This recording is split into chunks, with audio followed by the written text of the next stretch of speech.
అసలు రమణాశ్రమానికి ఎందుకు రావాలి గురువుగారు? ఫస్ట్ థింగ్ కుతూహలం చాలామంది. రమణాశ్రమానికి చాలా ప్రశాంతంగా ఉంటుంది అక్కడ. చాలామంది వెళ్ళారు, చూశారు, చెప్పినారు. అక్కడ రమణాశ్రమం పెడితే రమణ మహర్షి ఏం చెప్పారో దాన్ని కూర్చుని తీసుకుని అది సాధన చేసుకోవాలి. అది రమణాశ్రమం ఎందుకు రావాలి అంటే అది ఎవరి ఆసక్తి బట్టి వాళ్ళు.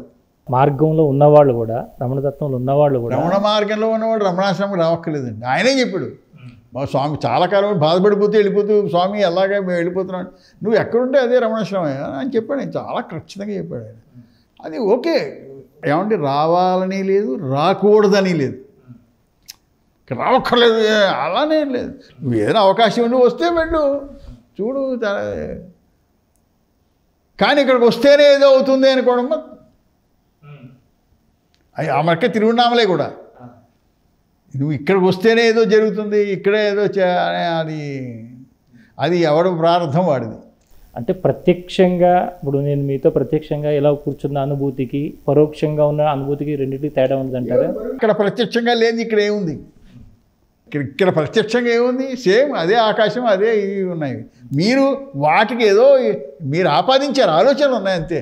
నేను మిమ్మల్ని టీవీలో చూసాను గురువుగారు, ఓకే, మొబైల్లో చూశాను, ఓకే, ప్రత్యక్షంగా వచ్చి కలిసినప్పుడు పొందే ఆనందం ఆ మొబైల్ అది ఆలోచన అంతే. దాని ఎక్స్ట్రా మీ జ్ఞానంలో మార్పు ఏమీ లేదు, మీ జ్ఞానంలో ఏమీ లేదు, అవన్నీ ఆలోచనలు అంతే.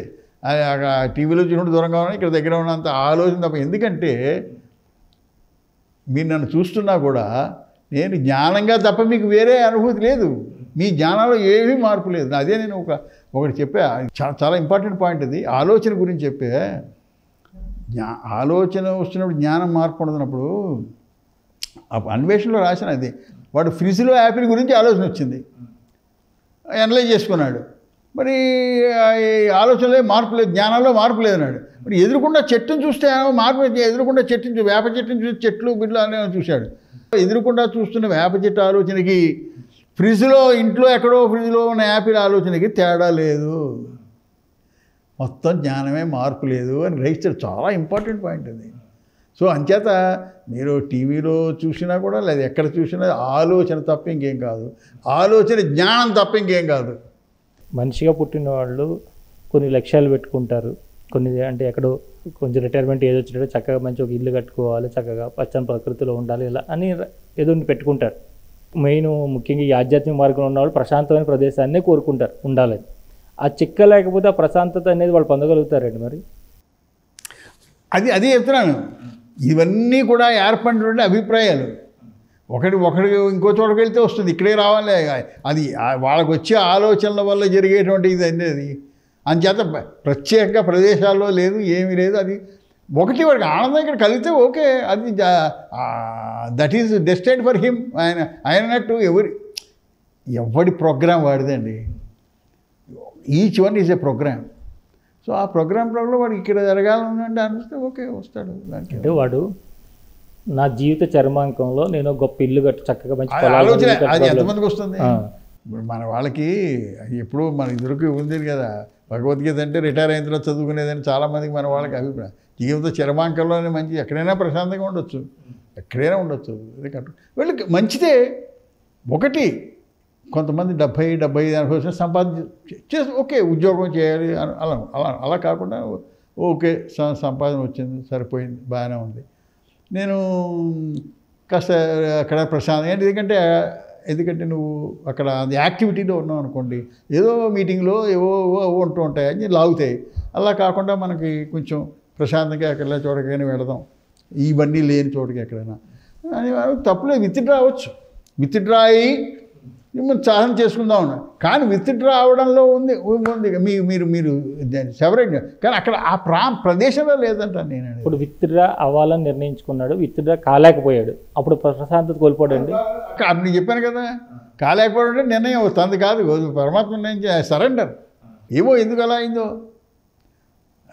Accept it. విత్డ్రా అవ్వాలని ఎప్పుడూ ఉండకూడదు. ఎందుకంటే అందరికీ ఒకలా జరగాలనే ఉంది.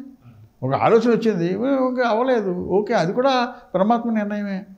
యాక్సెప్ట్ ఎవ్రీథింగ్, సింపుల్ అండి. Accept anything, accept. స్వయం కృతాపరాధాలు ఏమీ ఉండవంటారా గురుగారు? స్వయం కూడా వీడు చేయలేదు కదండి. స్వయం వీడెక్కడున్నాడు, వీడు లేడు కదా. అందుకంటే ఇది నేను చేసుకున్న పాపం, ఇది నేను చేసుకున్న తప్పు అనే భావన ఉంటుంది. స్పష్టంగా అది అక్కర్లేదు అస్సలు. ఏమని ఇదిగో జరిగింది మనకు తెలియదు, పాపమా పుణ్యమని మనకి ఏం తెలియదు. మరి అది దానికి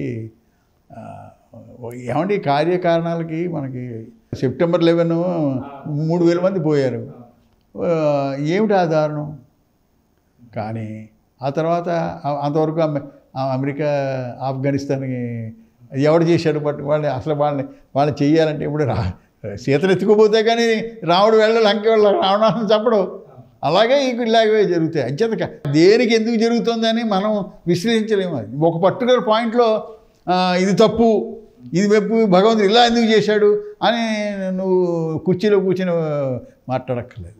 అంటే ఇప్పుడు మీరు అన్నట్టుగానే 20 hours కూర్చుంటే దానిలో 3,000 మంది ఉన్నారు కదా, అసలు వాళ్ళకి ఏం జరుగుతుందో ఏమీ తెలియని ఒక అమాయకులు వాళ్ళు.